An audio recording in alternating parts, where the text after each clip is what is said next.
I'm not a guy who's going to come in and tell you what to do. I'm a guy who's going to literally roll up his sleeves and actually do the work. To me, it's how do I make everyone's job feel like it's more productive? How do I make them feel like they're adding value to the whole process? The founder isn't comfortable with other people making decisions on their behalf.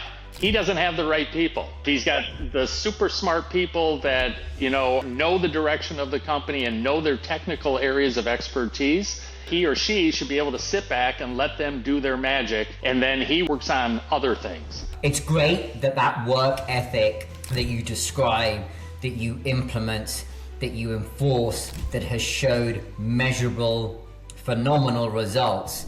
Good afternoon. How are you today?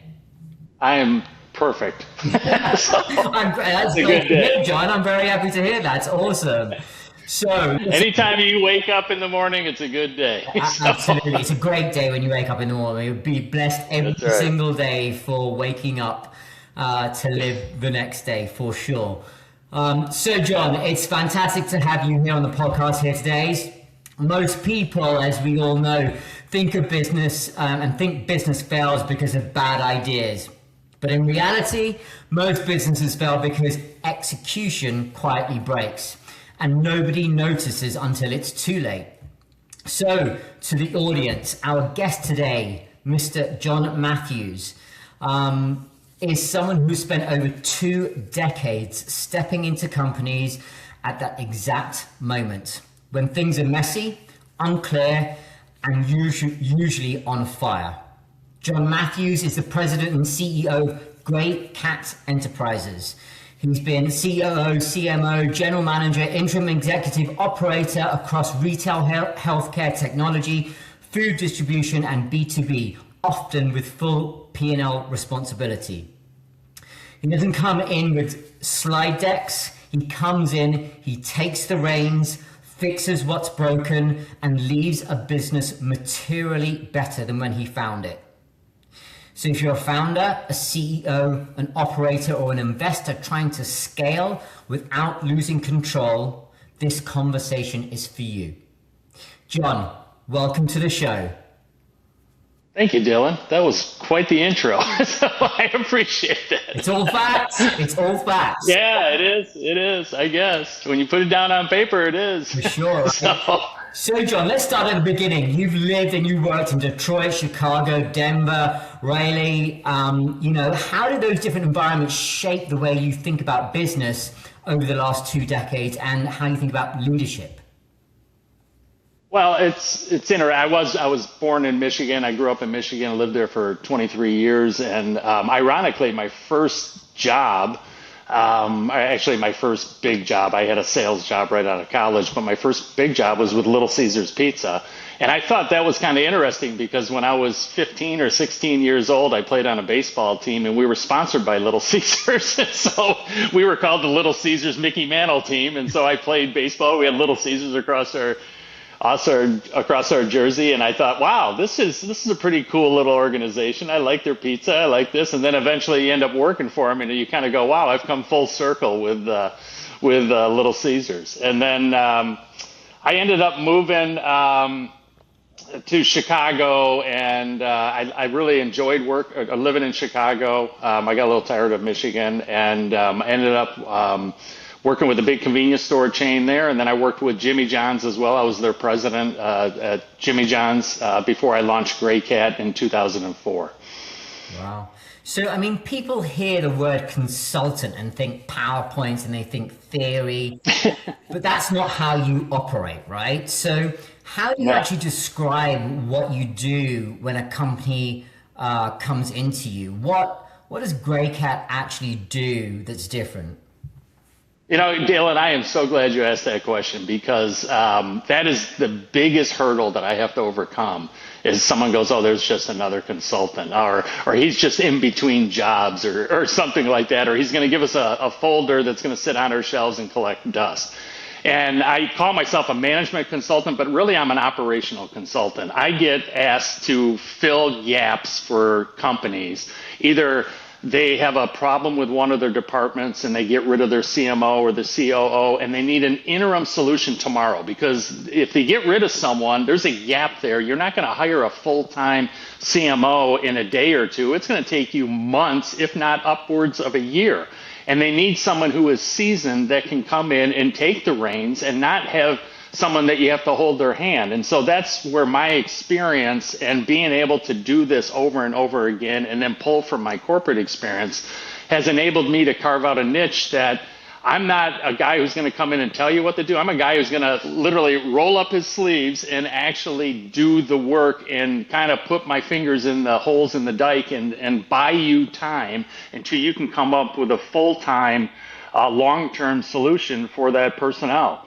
And so that's how I kind of approach it. I do strategic planning for companies. I do project management. So I almost come in as a vice president for hire, and they don't have people that have the time to tell me what to do. They just assume and want me to take that leadership role in managing that project. And so they let me go. They give me a lot of rope.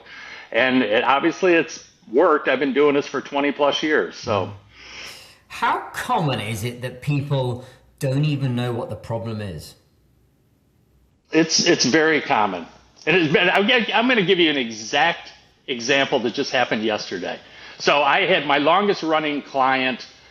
We finally parted ways after 13 years at the end of the year. I did a number of projects for them. I ran a number of divisions for them. They're probably going to bring me back at the end of the year. They just needed to do a kind of a hiatus here. I get a call yesterday from a guy that is frantically looking for all these pieces to an inventory project that I led for 5 years. And I said, we already sent all those contracts. They should be with legal and they should be in a central repository. That's the way it was set up. There's 200 plus contracts. Well, we don't know where they are. We can't find them, blah, blah, blah. So he's calling me saying, can you resend those? Can you resend those? You're the only one who seems to know what's going on at this company. You know, it was just so funny. He literally got that call yesterday that the guy was like frantically trying to recreate all the work that I did 2 years ago that was already in a nice, neat bow and usable by the company. But they've had so much turnover that no one knows where to find it. Wow, that's a big issue. I mean, turnover there, just people not really understanding. When you have so much turnover, it's going to happen, right? That's going to happen. Yep. So, I mean, what's your process for figuring out what's actually broken versus what leadership thinks is broken? There's obviously a gap, so right? Here's a great example. When I am assigned a department or assigned a division to oversee, the very first thing I do is I go in and sit down with either individuals or the teams, the sub teams. Like if I go in and there's a sales team, an operations team, an IT team, a finance team, I sit down with those teams and I interview the teams and basically say, and not in a sense that I'm seeing are they going to keep their jobs or not. I interview them to find out what's the good, what's the bad, and what's the ugly. Give me all the issues that you see, and then I get all this information, and as the interim leader, my job is then to take that information and find out what is duplicative, what is contrarian. One team says this is great, and the other team says this sucks. Well, there's a disconnect there. So I have to figure out what is the truth, and then to not only then assemble all of that information, but then try to come up with a go-forward plan, and then communicate what the plan is to everybody that I talk to, and then give them some high-level timelines on when we're going to get to the things that they raise need to be fixed, and then get them to start buying into that process. So I generally spend a month or two gathering it up, building this plan, putting forth the strategy, having a town hall, explaining it to the group, and then lay out a 2-year plan that says, you know, that idea that you gave me, IT, it's a great idea. We're not going to get to it this year. We're going to get to it next, Q1 of 2027. So just hold your horses. We've got other pressing issues that we're going to do. But now they know they've been heard. They know that they have a leader that's going to take whatever they said and try to make sense of it. He's going to put it in a timeline. He's going to develop process and routines and an ongoing communication strategy that now they can start to buy into. And then they go, all right, I see this guy is listening to us. He may not agree with everything we say, but he's listened to us. He's validated the fact that he has told us that he's heard us, and now he's put forth a plan that hopefully we can get behind and execute. I mean, and that's huge, right? Yeah, that's huge. Like making people feel, not just feel, but actually heard, actually listened to, makes a big difference when you're in that sort of leadership role, to get them to buy into you and buy into a new process that you are looking to implement, because that's the key, right? It's getting people to buy into what you're doing and, you know, not fall in line for the sake of like being authoritarian, but like, okay, we get what this guy is trying to do. He's listened to us. Our priority might not be at the top of that list, but it's on the list. And, you know, this guy feels like is demonstrating to us that he's got a plan to get us back on track or to fill the gaps, which is a big hurdle, right? It's a big hurdle to like jump, because getting that mindset shift in people's heads to buy into you and buy into this new plan, and you're a new guy on the block, as it were. That's a big thing, right? It is. Well, and it's not only. Let me just say this: I've done this 11 times. I've had 11 of these different assignments. I have never walked into a situation that has been humming along perfectly, where I'm just kind of making sure that thing. Usually, when I get called, there's an issue. Someone has done something wrong at the leadership level and they got fired, or this team was just purchased by the company that has brought me in, so they don't know me. They feel like, oh my God, my previous owner just left us, they sold us, you know. So there's always a lot of angst, a lot of emotion, a lot of distrust.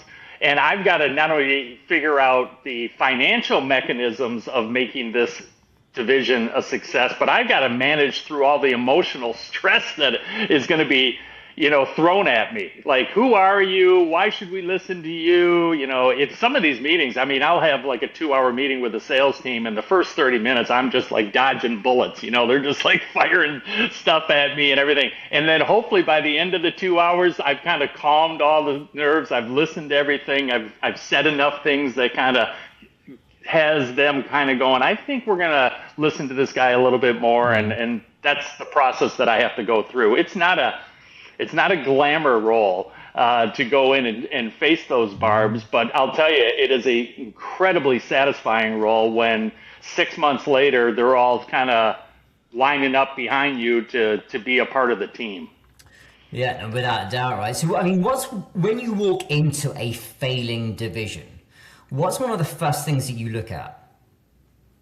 Well, like I said, the whole understanding what people think is working well, what's not working well, and what is downright ugly. And the more of those things that I can identify, the better. You know, there are people that are busting their rear and they're producing, let's say, a report. An analyst is producing a report.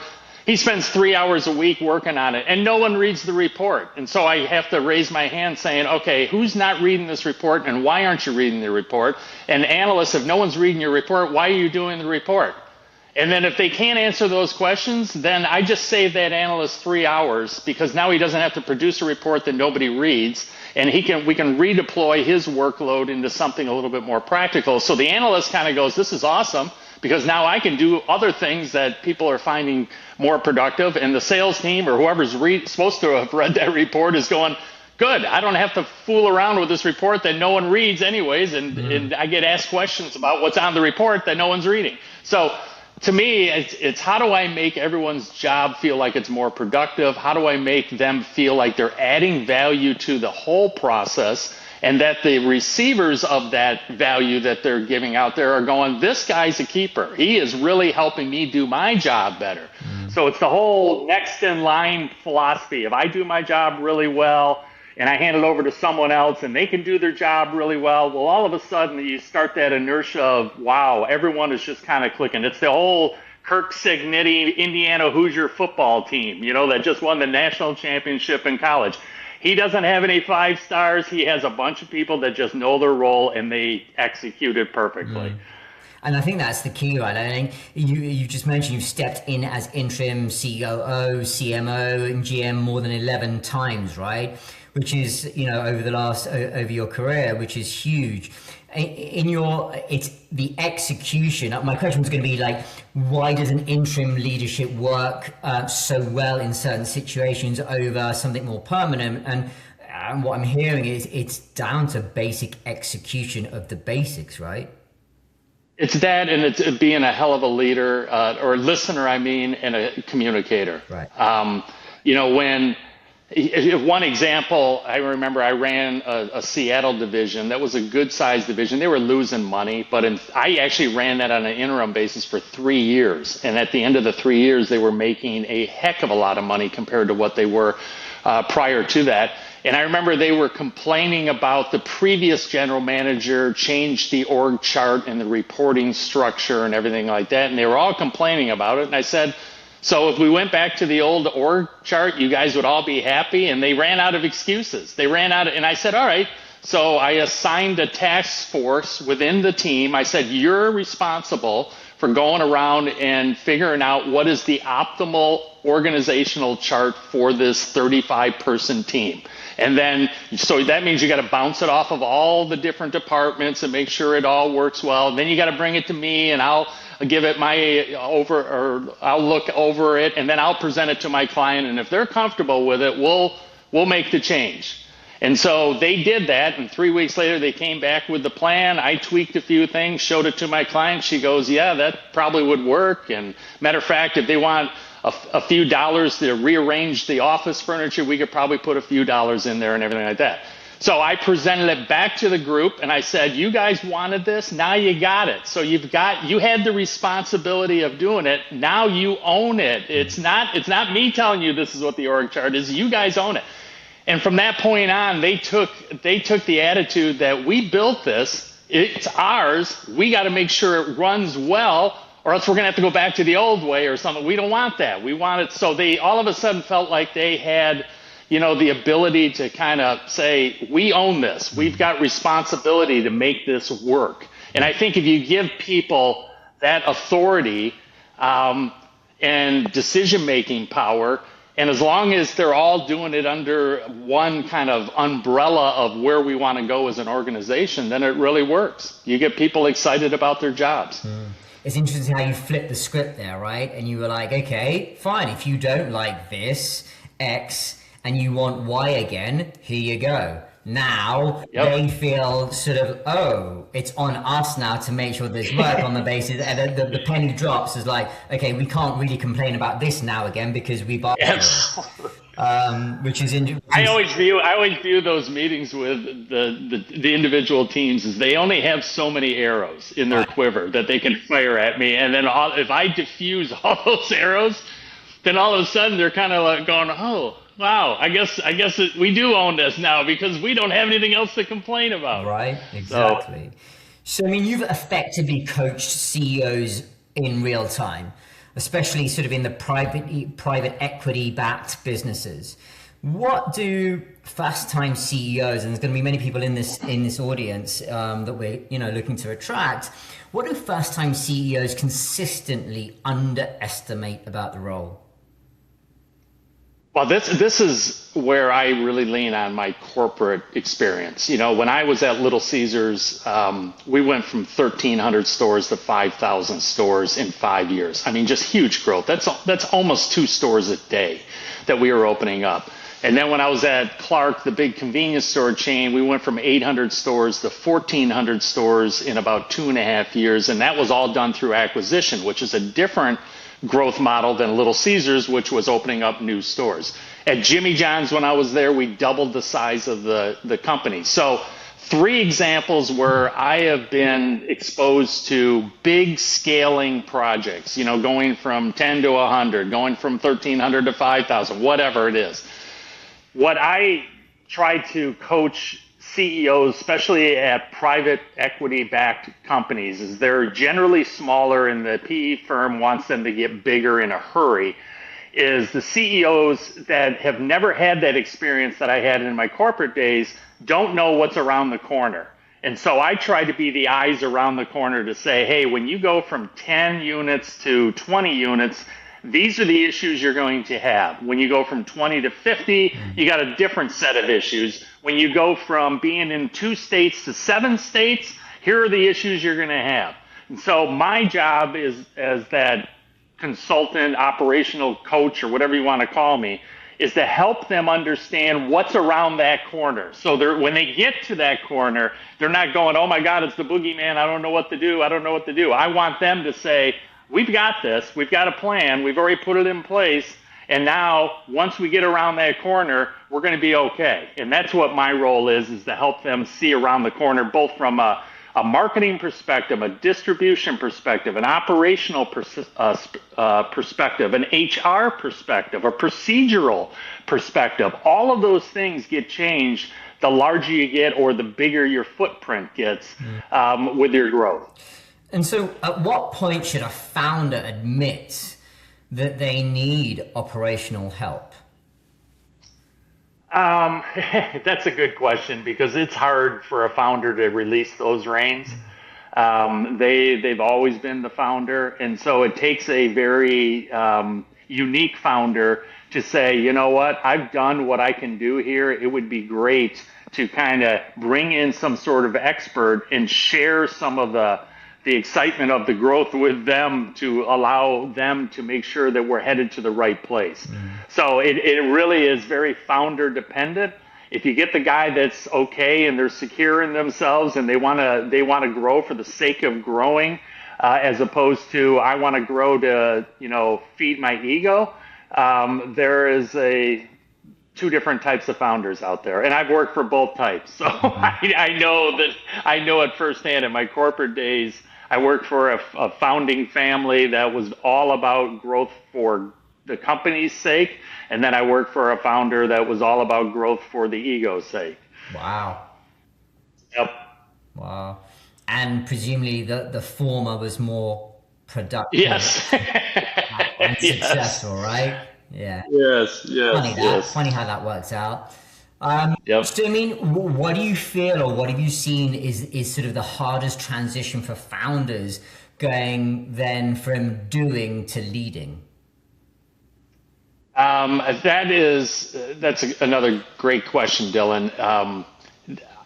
And I can't even go back to when I was in my corporate days. I was a marketing manager in Chicago, and then I became a regional marketing guy, and now I had like 4 marketing people underneath me, and I was always a doer, and so I became the manager who was the micromanager, the doer manager, and I was kind of called to the mat on that, and I was told I can't do that. When you get to a certain level, you have to start leading these folks. You can't do their jobs for them.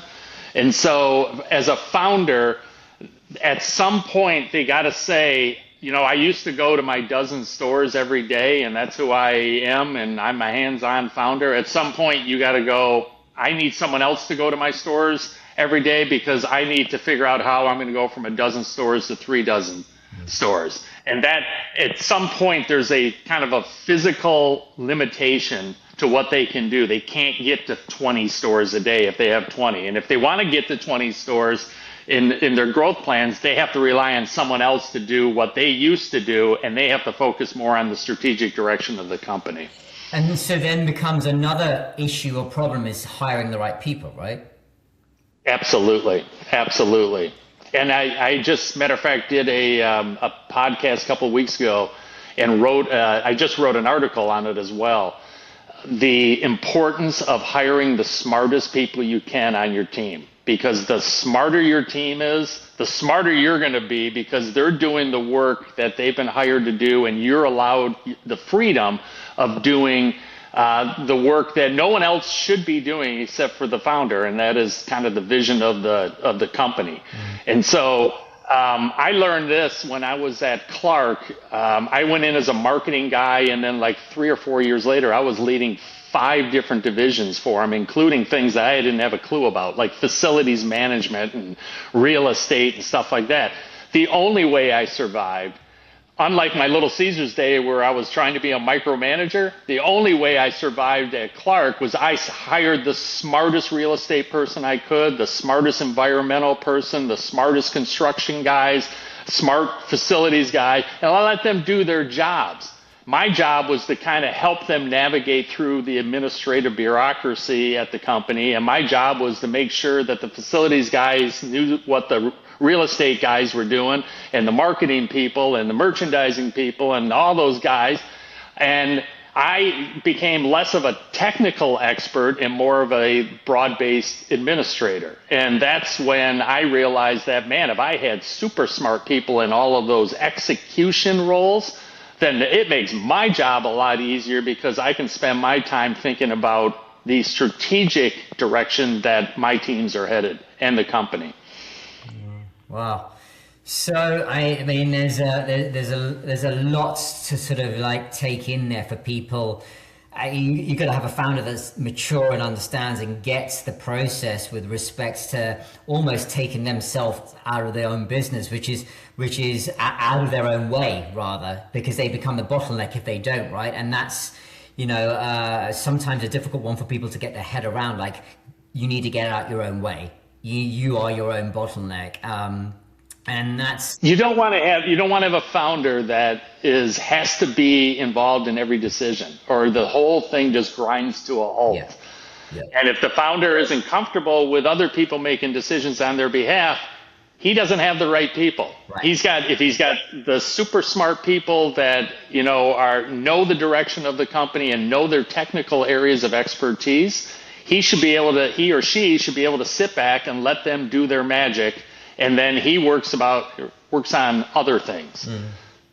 For sure, without a doubt. There's a number of different things and variables are going on there, but I hear you on all of that. So I mean, let's make this a little bit more practical. For someone's just starting a business, what should they obsess over in year one?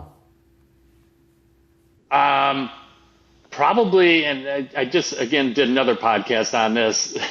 The importance of actually having a plan, having a business plan, and spending the time up front to say, if I'm ABC company and I want to do whatever that is, I want to generate widgets, I need to figure out, how am I going to produce widgets? How am I going to distribute widgets? What am I going to charge for my widgets? Well, who's my customer of my widgets? How do I market my widgets? All of that. You need to figure all that out before you go out there and kind of wing it. Right. I told the gentleman that I was talking to that the first thing I did in Gray Cat in 2004, the first 2 weeks, is I wrote a 23-page business plan. And I had been involved in corporate level of doing a lot of business plans and writing offering memorandums because we were involved in selling our company, and I was the guy that always wrote the offering memorandum or led the team that wrote the offering memorandum that you would use as the book to go out to PE firms. So I kind of knew the structure that you wanted to include in a business plan. So I took that structure and I said, here's my 23 pages on Gray Cat. These are the 3 or 4 areas that I'm going to focus in on. This is what I'm going to charge, and it's based on the following, external metrics. This is how I'm going to go to market with it. This is, my target audiences and everything like that. I had it all. This is how, my whole plan. Here's I even had a pro forma in there. Here are all my expenses. Here's my revenue. This is what I want to get to in 3 to 5 years. So that's what I would say had grounded me at least the first 10 years of Gray Cat, is that I always had kind of that as my reference point, like, how am I doing against my business plan? Mm-hmm. And I think a lot of founders or new business enterprises just kind of go out there and kind of wing it, and they don't know what they want to do. They don't know what their company stands for. They don't know how they're going to go get the business. They don't know how to charge. They don't know how to bill. They don't know how to, all that stuff. It's all about being a business owner. You have to do all of that stuff, especially if you're a solo entrepreneur. You got to be business development. You got to be the bookkeeper. You got to be, the guy that's doing the work. You're wearing a lot of different hats. And when your email isn't working, guess what? You're the IT guy that day. So It's a lot to take on, but that business plan actually helped ground me early on. One thing that you just mentioned there, you talked about money, and that sort of sticks out to me, like companies being terrible at collecting money. How does something like that, something so fundamental, break? Some of my clients, I actually do projects for them that help them collect monies because they're so bad at it. And yeah, exactly. And sometimes it's just something as simple as they sent an invoice to a company and the person that usually processes the invoices, well, they quit, but we don't know that. And so that invoice just sits on someone's desk, and then another 30 days goes by and another 30 days go by, and they get statements and it's going to the same person that had quit 3 months ago. And so nothing happens. But my client has never picked up the phone and actually called that company saying, hey, we haven't been paid. Can you pay us? And they go, oh, yeah, Sally left. Oh, we got to go look at Sally's desk. We'll give it over to Bob. We'll get you paid. I mean, most of the times it's just simply following up on the fact that Sally left. It's not like this company is going, we're not going to pay that company. And they're like going, it's just crazy. We're not going to pay it. And sometimes it's just as simple as that person that used to execute the payments is no longer there. Wow. She went on maternity leave. She quit. Whatever. And so you just got to stay on top of it. Wow. So the follow-up. Like you could apply that to basically most parts of business, right? The follow-up. It's all in the follow-up. Absolutely. I mean, whether it's asking for the order, asking to get paid, that's what you got to do. You got to ask, right? And then you got to follow up asking because humans are terrible at getting stuff done. Yeah, I have a lot of people that I'll reach out to them and they say, oh man, I could use your services, but you know what, maybe April of next year. Could you contact me in April? So I immediately take that email, right, put it into a calendar, and then when that calendar comes up to April, I resend that email back out to them to remind them. And they go, oh yeah, I did say I want, probably it's going to be June. But lo and behold, if you're on it all the time, not only are they feeling like a little bit of pressure that they have to give you an answer one way or another, but they're also learning that this dude follows up. This is the kind of guy that I want to help me with my projects because I know they're going to get executed, because if he's executing this way and he's not even getting paid by me, imagine what he'll do for me when I start paying him. There is a little bit of credibility that's getting built up there. Yeah, for sure. I mean, it sounds so basic, right? But I rather, it literally is just doing the basics well. Yeah. And it's unbelievable how very few people do that. Unbelievable. So I mean, for CEOs already in chaos, what's the first step to regaining control? If the CEO's in trouble, I would probably use the same approach I do when I go in and do the division. Is I have to figure out what is causing the challenges for the CEO. Is it that they just are in over their skis? They're a poor time manager. They don't communicate enough to their team, so their team is in the dark about directions and key initiatives and everything like that. So it's figuring out what the CEO is having struggles with, and then trying to help them either with tools that I already have in my 2 terabyte laptop, or it's coaching them in a different direction, setting them up on routines. A lot of times it is just simply lack of routines that the CEO doesn't have. Right. Like the team doesn't get you get sporadic communication. They may hear from the CEO 2 or 3 times in the first part of the month and then nothing the remainder part of the month. My process is always, I set up very regimented routines. We're going to communicate the P&L results to the team on this date. We're going to have a sales team meeting on this date, and then a mid-month sales meeting on an individual basis. I'm going to meet with the CSRs here. We're going to go through KPIs over here, and set up that routine that everyone kind of gets into that whole process week in and week out, month in and month out, and do that throughout the year. And then you make sure that nothing is slipping through the cracks, that everything is being addressed that is important to be addressed. And that people get comfortable with that routine. It's not like a fire drill one week and then we're all sitting around doing nothing the next week. No, we know what the routine is. And to me, that is probably, again, it's one of those basic things, but it's one of those things that makes people's lives easy to kind of navigate through. Create a plan, stick to it consistently, and filling the gaps and follow up. I mean, it's not rocket science, but it's not unbelievable how you've made a 2-decade career out of filling those gaps, which is phenomenal. I mean, what you bring to the table. And that, to me, that's the difference between being a consultant and being kind of an operational hands-on consultant like I fashion myself as. Because anyone, you could walk in as a consultant and say, hey, I can do these 5 things, but if you don't actually do those 5 things, you're a consultant. If I come in and actually do those 5 things, I'm the guy is the operational consultant. You're someone who gets stuff done. Exactly. Simple. Put a process in place and follow the process and get the process done. That's it. Yep.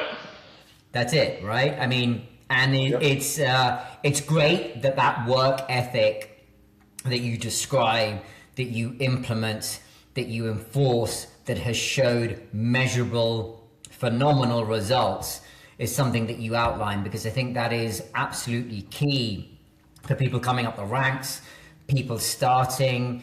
It's putting for all the technology in the world, and we're going to move into sort of talking a little bit about AI and AI tools in a second, but like, you know, with all the technology and all the sort of noise out there about how easy it is to start up a business and how easy it is to do all these different types of things, and most definitely technology helps us do things more efficiently, but you still have to do the work. You still have to get stuff done. Us as humans still have to steer that ship, albeit maybe more efficiently than before, but we still have to get stuff done. And that's really, I think, a big factor, an important factor. That work ethic that you outline for getting things done, I think I feel is lost. Eroding very quickly, right? And I think we're gonna feel the effect of that in a few years if people don't, you know, you're gonna have the effect of people not understanding why they're in the place that they're at versus some people who do get it, who are just gonna be outliers, massive outliers relative. You know, it was funny. I had a client in Boston where I helped them with 11 different projects over 42 months, big oil company, distribution company, convenience store company. And we built this convenience store, and we had pretty high profile food service in it. You know, I mean, we were making boar's head sandwiches and everything, like really good stuff, made to order sandwiches. And across the street was this shopping center directly across from our store. And I went to the marketing person. I said, hey, we got this store going. We need to have a marketing plan that lets everyone know that we have all this great food. He says, great, I'll put a Facebook page out there and we'll do that. And I said, why wouldn't we just make food in our store and walk it across the street and have people sample it so they can taste it and see how good it is, and then they could walk over to the store? No, they'll see this Facebook page. I go, you can't taste it. You can't, smell it. You can't see it. They're right across the street. That's like a target audience. And I remember him pushing back on this, and I'm like, really? We're not gonna make samples and go across the street and have people taste it? You don't think that would be the most perfect one-on-one marketing strategy that we could possibly have at a fraction of the cost? It's the cost of the food going over there. And we do it one time and they taste it and they're gonna love it. He kept on pushing back, saying, no, we're going to do it through social media and everything like that. And we're just going to be another nameless, faceless Facebook ad out there, as opposed to the guy that walked across the street saying, will you please try my sandwiches? Wow. So, yeah. Wow. I mean, that's just unbelievable. Yeah. The basics of human connection, the basics of people buying from people, the basics of someone taking the time to bother to walk across the street and say, hey, do you want to have a taste of this? Yeah.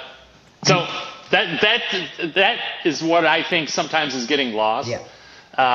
That, oh, we got all these shiny new tools and we don't have to do any more work. We can just press buttons and all is good. But sometimes the common sense gets thrown out the window, and it's kind of like, the guy's right across the street. Why wouldn't we just walk across the street? Now, I understand you're not going to walk 2 miles to give a guy a sandwich, but right across the street, you should be able to knock that group out. So your basic vicinity, if you're a restaurant, if you're like bricks and mortar restaurant or coffee shop or whatever it might be, like your circumference of people around you who are your daily traffic should know what your sandwiches are. Yeah, and so I actually have a manual up on Amazon. It's called Local Store Marketing for Retailers. Inside the book, there are 23 ideas on how you can, if you're a retailer, you can actually market your store with low cost or no cost marketing activities. It's not about running an ad in the Wall Street Journal or doing everything. It's about doing what I just explained. You walk across the street and you share some samples. That's one of the ideas and how you do that. And I remember when I wrote this for Little Caesars, I actually wrote their local store marketing manual when I was there. And so I took a lot of those ideas and put it into this new manual. I also wrote Quizno's local store marketing manual for them. And it's one of those things that I remember reading an article about McDonald's. And McDonald's said that 80% of all their customers come within 2 miles of the store. 80%. So, this is designed to go out and dominate the 2 and 3 mile radius around your store. Mm-hmm. So visiting every school, visiting every business, letting them know that you exist, what products you offer. It's so funny. Like Panera has a great catering program. They have sandwiches, they have cookies, they have drinks and everything. And I tell that to convenience stores. I said, what do you guys sell? You sell sandwiches, you sell drinks, you sell cookies, you sell coffee, you sell muffins. How does Panera have a great catering program and you don't? It's because you actually don't leave the store and actually go out and do what Panera does. And Panera goes to businesses and they set up a catering business that way. Wow. It's not like you have the same products. You just haven't put it together and you haven't gone out and done that kind of the footwork in your local marketing area. And so I think a lot of that gets lost on people. They just go, well, I've got a Twitter account and I got a Facebook ad, and isn't that enough? Okay. Apparently it's not. So I don't know. Basic human connection. So, I mean, you've touched on it. With AI everywhere right now, how are you, some leaders love it. Some people fear it. Some people are paralyzed by it. So, from an operator's perspective, where do you feel, based on all of your experience and what we've just talked about, basic connection, basic walking across the road, basic connection with your local vicinity, where do you feel AI can actually help in what you do? Well, AI to me is an unbelievable tool, but there's tools everywhere. LinkedIn is an unbelievable tool. And I optimize LinkedIn with the best of them. I have earned a lot of money off of LinkedIn. I mean, 90% of my business in the last 10 years has come directly off of LinkedIn. How is that possible? It's because I produce original content, like what we're doing here on this podcast. I write for art magazines, I write blogs, and I post original content out on LinkedIn. So I come across as someone that's authentic on LinkedIn, that's just not reposting other people's stuff. And so people remember that. And so LinkedIn is a tool, but I have put in a ton of work to optimize that tool by putting together a schedule where I produce 3 original pieces every week that goes out on LinkedIn. And because of that, I get people who reach out to me over time and say, hey, I've been reading your stuff for 2 or 3 years. I have a project for you. And that's how I've maintained a lot of business coming in.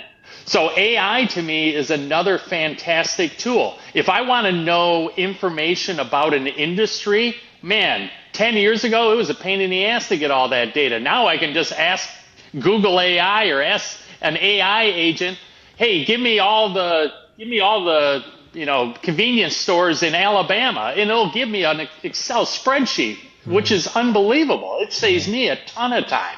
If I'm asked to do a presentation and they say, hey, can you do a presentation on merchandising? I can go to Chat GPT and go, give me an outline for a presentation on merchandising. It gives me the outline. And I go, great. Now I can build my presentation off of that outline. So to me, AI is an unbelievable tool to be able to do that. I think a lot of people, like they do with LinkedIn, they get real lazy with it.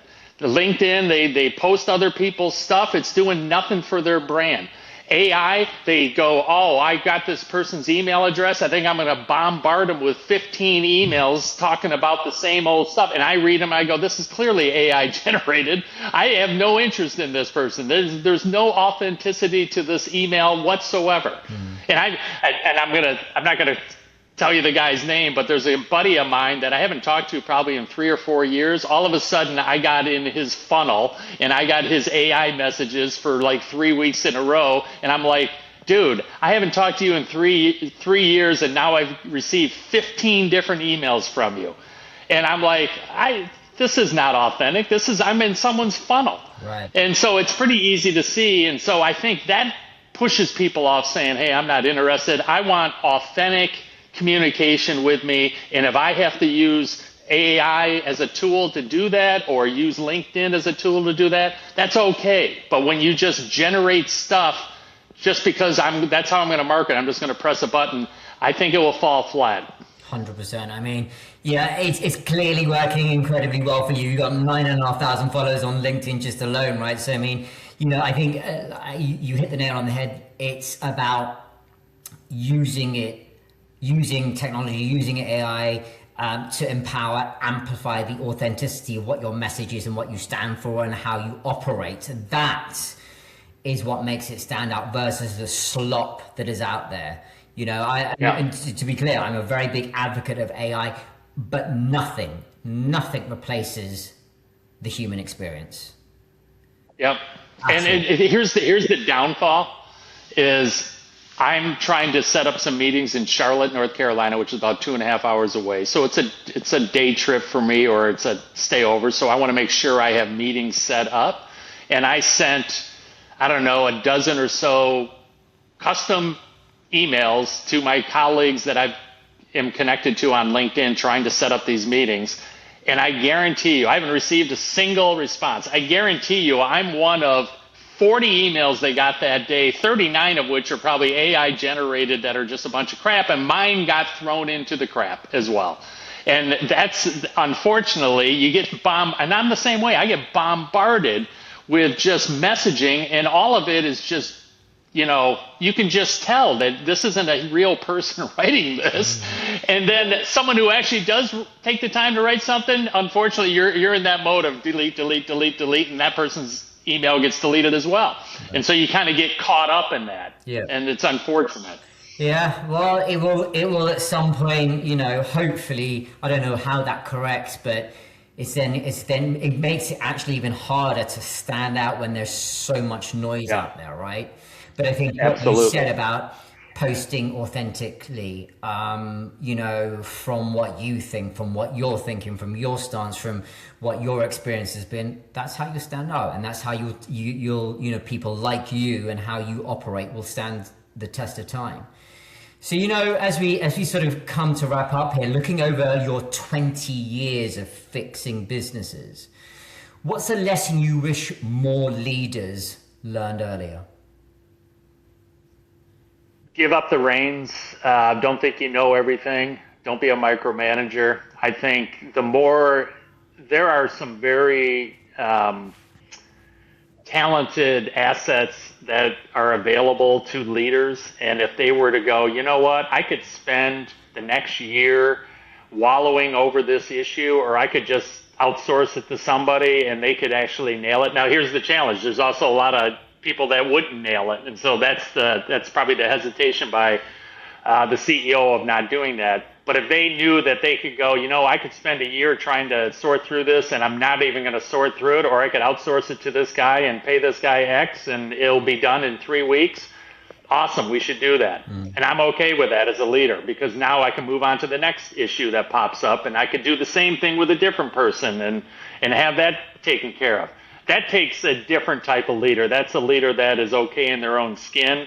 and that they're okay and sharing that spotlight and kind of going, you know, I'm just here to make things go right, as opposed to I'm here to make sure that I'm the one that gets credit for making things go right. They'll get their credit along the way. They outsource it to enough smart people. And I learned that in my corporate days. Because I had such a smart staff working underneath me, I got far more credit for their efforts than I probably should have, because they were the technical experts. But because I was the one that was, overseeing all of those people thought very highly of me, probably in a disproportionate way than they should have, because I was just letting them do their job. Yeah. And they made me look like a hero. Yeah. So, which is, there's some great words of wisdom there. And so, in your opinion, what does good execution look like on a daily basis? it's getting stuff in the queue and out of the queue in a timely fashion. And if there's a budget involved, you're doing it on budget. It's as simple as that. And I know that there are people that have met me that have probably said, oh my God, you're so impatient and everything. And I kind of reframe that to say I have a sense of urgency, because I know that when there's a task at hand, the sooner I can get it in the queue and out of the queue means I can take on the next task that I'm not even thinking about that's coming down the pipeline.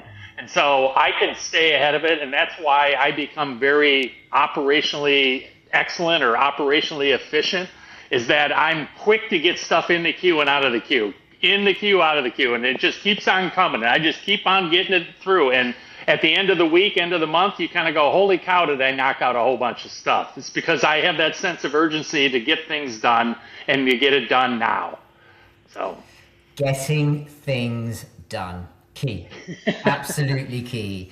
Absolutely. So key. if you go to my website, it actually says Gray Cat, more than consulting, we actually get the job done. Right. So that's really my theme. And that is how someone like you will always stand out. John, this has been incredibly valuable. What you bring is rare. It's not just theory, it's not just hype, but clear, lived, operational truth. So for anyone listening here, if this episode resonated, it's because execution is the quiet difference between companies that survive and companies that don't. John, where can people get hold of you? Where can they get in touch with you? How do they learn more about and connect with you? Well, there's a number of different places. If they're on LinkedIn, they can search John Matthews, but there's probably 10,000 John Matthews. So make sure you put Gray Cat Enterprises after my name, and it's Gray, and feel free to connect with me there. You'll see a lot of activity that I put out on LinkedIn. I also have a website. That's www.graycatenterprises.com. That's Gray, catenterprises.com. You'll see my blog is there. You'll see case studies there. You also see the Gray Cat Learning Series, where I have 15 online courses that are available, either one course at a time, or if you want to talk to me about having your entire team go through, we can set up something like that. And then my email address is john.matthews@graycatenterprises.com. Those are probably the three best ways to get a hold of me. Fantastic, John. Thank you for your time. Thank you for sharing what most people only learn the hard way. Appreciate it, Dylan. Thanks for having me on. Wishing you all the very best. Thank you. All right, take care.